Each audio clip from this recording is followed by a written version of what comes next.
How to enable timecode and audio recording in the aux. It can pick up timecode whichever one you plug it into as long as you do your settings, but you have to do them in order. They don't make this easy in the menu for you.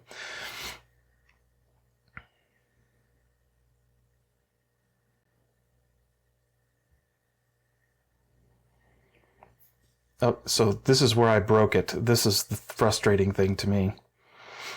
Because you get it set right, and then you go to, once you're in timecode mode, you cannot select aux. So you have to set these settings in the correct order. You can't do this out of order. So you have to set the menu, the input, to aux in, mic or line, it doesn't matter. Set it to what you're going to ultimately be using your audio input for, mic or line. So set it to that first, because then you can't change it afterwards. So you set it to aux, mic or line, get it to what you want, set up channel 5 or 6, whichever one you prefer. So 2 is the one I'm using. Channel aux 2 on number 5. So now we're getting it. And then you go to, once you've got everything set, you've got the aux input on channel 5 or 6, whatever way you want it.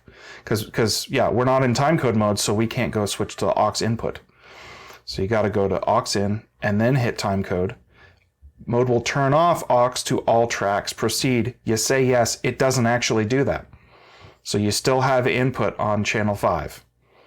So channel 5 is set to the way that it needs to be.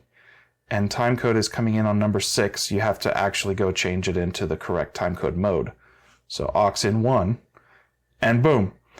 Now we have potentially 5 channels.